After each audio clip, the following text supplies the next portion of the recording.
Patuloy po ang pagsulong ng Department of Health sa kanilang programa kontra paputok ngayong holiday season at bukod po sa pagsasayaw, ipinaalala rin nila sa publiko ang ilang ipinagbabawal na paputok. May ulat on the spot si Julius Segovia. Julius?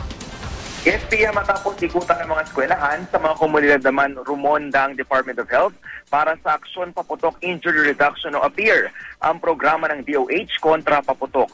Sa covered court ng Barangay Gagalangin sa Tondo kung saan maraming bata, nagpunta ang DOH sa panguna ni Health Assistant Secretary Eric Tayag. Bakasyon na raw, Pia, kasi ang ilan sa mga paaralan kaya sa mga barangay na sila papasyal. Noong isang taon, higit 1,000 ang bilang ng mga naputukan sa buong bansa at karamihan daw sa mga ito, mga bata. Kung dati ito rotot at iba pang paingay lang ang nirerekomenda ng DOH, ngayon, pagsasayaw sa saliw ng hit music na Gangnam Style ang isinusulong nila. Pinangunahan ni Assistant Secretary Tayag ang pagsasayaw. Magilo namang nakikindak ang mga bata. Imbes daw na magpaputok, sasayaw na lang sila para makaiwas din sa disgrasya. Simula sa December 21, magbibilang na ang DOH ng mga nagiging biktima ng paputok. Magtatapos daw ang kanilang pagbibilang sa January 5.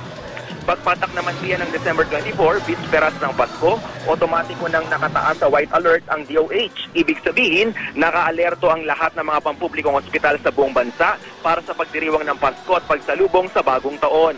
Ayon pa sa DOH, depende raw sa laki at dami ng pulbura ng ang mga paputok na ipinagbabawal.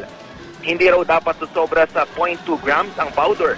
Hindi pwede ang sinlaki ng bla-bla. Bawal din ang mga imported na paputok gaya ng Piccolo. Huwag din daw pagsasama-samahin ng iba-ibang uring paputok.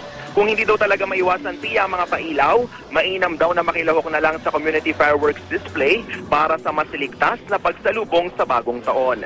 Yan muna ang pinakasariwang balita mula pa rin dito sa Maynila. Balik sa'yo, Pia. Maraming salamat, Julius Segovia.